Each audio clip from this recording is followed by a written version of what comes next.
India post GDS बहुत ही अच्छा और सुनहरा मौका आप सभी के लिए आ गया है साथियों। ग्रामीण डाक सेवा भर्ती हम बात करेंगे इस वीडियो में साथियों। आप सभी के डीओबी किस ईयर की होनी चाहिए। कई साथियों के मैसेज आ रहे थे कि डीओबी बताइए किस किस कैटेगरी की किस किस एज का वो होना चाहिए, कौन सी डेट का हमारा डीओबी होना चाहिए। तो हम बात करेंगे एग्जैक्ट आपकी डेट की कि किस डेट की आपकी डेट ऑफ बर्थ होनी चाहिए। दूसरा हम करेक्शन डेट की बात करेंगे कि आपको करेक्शन करने का मौका मिलेगा इसमें अगर कोई गलती हो जाती है। इसीलिए पार्ट 2 है। पार्ट 1 में 42,228 पोस्ट पर ही भर्ती है। बाकी सारा प्रोसेस, सिलेक्शन प्रोसेस क्या है, किस किस की नॉलेज होनी चाहिए, क्या एलिजिबिलिटी है आपकी और किस पोस्ट के लिए अप्लाई करना चाहिए, सारी जानकारी मैंने आपको पहली वीडियो में दे दी थी। ये पार्ट 2 है। इसमें हम डीओबी के बारे में, correction date, last date, documents के बारे में, कौन कौन से डॉक्यूमेंट्स हमारे लगेंगे और उसके साथ साथ हम स्टेट वाइज वैकेंसी के बारे में बात करेंगे। तो यहाँ पर बहुत ज्यादा इंपॉर्टेंट और आप सभी के लिए इंटरेस्टिंग वीडियो होने वाला है। बहुत सारी इंफॉर्मेशन जो आपके लिए बहुत जरूरी है यहाँ से मिलने वाली है। तो वीडियो को एंड तक देखना। चैनल पर आप पहली बार आए हैं तो सब्सक्राइब कर लेना। वीडियो पसंद आए तो वीडियो को शेयर जरूर करना, ठीक है। चलिए देखते हैं यहाँ पर इंडिया पोस्ट जीडीएस भर्ती 2024 ग्रामीण डाक सेवक भर्ती। तो देखिए जो पोस्ट है यहाँ पर 42,228 पोस्ट है, बहुत ज्यादा पोस्ट है। इसीलिए हमारे सिलेक्शन का चांस भी बहुत ज्यादा बढ़ गया है कि भाई हाँ हमारा सिलेक्शन हो जाएगा। बहुत मिनिमम मार्क्स पर भी आपके सिलेक्शन के पूरे पूरे चांस है इसमें। तो चलिए बात करते हैं डीओबी यानी डेट ऑफ बर्थ। देखिए अगर आप जनरल और ईडब्ल्यूएस है तो आपकी डेट ऑफ बर्थ होनी चाहिए 5 अगस्त 1984 से 5 अगस्त 2006 के बीच। समझ में आ गई। अगर आप जनरल ईडब्ल्यूएस से आप बिलोंग करते हैं तो आपकी डेट ऑफ बर्थ 84 से 2006 के बीच होनी चाहिए, क्योंकि जो हमारी फॉर्म भरने की लास्ट डेट होती है वही हमारी डेट ऑफ बर्थ होती है। समझ में आ गई। चलिए, और 18 से 40 वर्ष वैसे है जो मैंने फर्स्ट पार्ट में आपको बताया था, 18 से 40 जनरल की है। अगर हम बात करें ओबीसी की तो ओबीसी की एज होनी चाहिए 5/8/1981 से 5/8, क्योंकि 3 वर्ष का एज रिलैक्सेशन तो 3 वर्ष हम इससे कम कर देंगे। बाकी 5/8/2006 ये सेम है, ठीक है।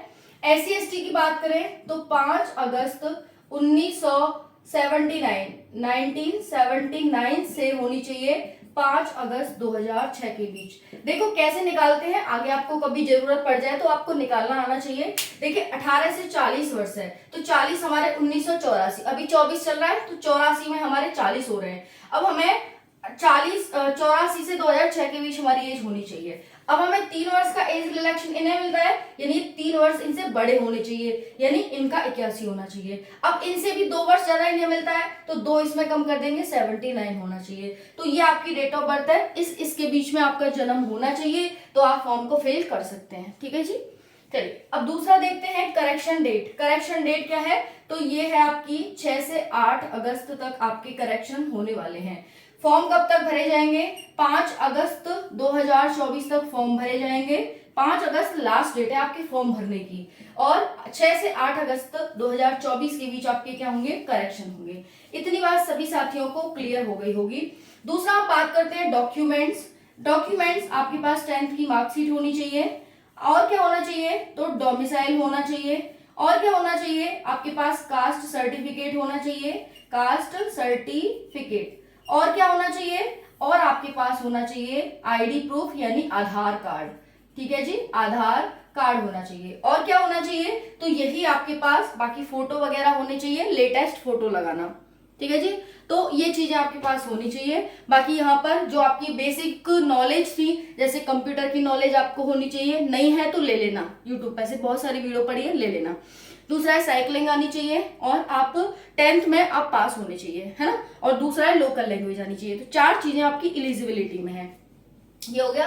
10वीं पास नौकरी है, बहुत अच्छी नौकरी है। बात करते हैं स्टेट वाइज वैकेंसी के बारे में। तो यूपी में 4,588 पोस्ट हैं, ठीक है। किस में आपको अप्लाई करना चाहिए मैं ये भी बताऊंगी कि किस स्टेट से आप अप्लाई कर सकते हैं, किसी से भी कर सकते हैं। बस कंडीशन है कि आपको उस राज्य की लोकल लैंग्वेज आनी चाहिए, ठीक है।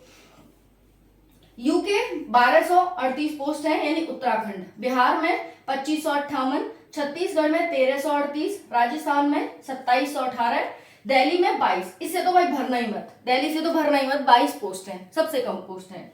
हरियाणा में 241 हैं, हिमाचल प्रदेश में 708 पोस्ट हैं, झारखंड में 2104 है, और जम्मू कश्मीर में 442 पोस्ट हैं, नॉर्थ ईस्ट में 2255 हैं, एमपी में यानी मध्य प्रदेश में 4011 हैं, महाराष्ट्र में 3170 हैं, ओडिशा में 2477 और वेस्ट बंगाल में 2543। तो देखिए, आप जैसे हिंदी भाषी राज्य से बिलोंग करते हैं तो आप किस किस में, बिहार में, छत्तीसगढ़ में अप्लाई कर सकते हैं, राजस्थान में अप्लाई कर सकते हैं, मध्य प्रदेश से अप्लाई कर सकते हैं। बाकी अगर महाराष्ट्र से तो मराठी आनी चाहिए आपको, इनसे अप्लाई करते हैं तो आपको ये लैंग्वेज आनी चाहिए। बाकी आप किसी भी राज्य से अप्लाई कर सकते हैं, बस उस राज्य का डोमिसाइल और उस राज्य की आपको लैंग्वेज आनी चाहिए। तो ये यहाँ पर इस तरह से आपको पूरी इंफॉर्मेशन मिल गई होगी। Correction date, last date, document, आपकी डेट ऑफ बर्थ और स्टेट वाइज वैकेंसी, जिसमें ज्यादा पोस्ट है उसमें अप्लाई करना, और लोकल लैंग्वेज आपको आनी चाहिए। ठीक है, कोई डाउट हो कमेंट्स के माध्यम से पूछ लेना। थैंक यू, जय हिंद।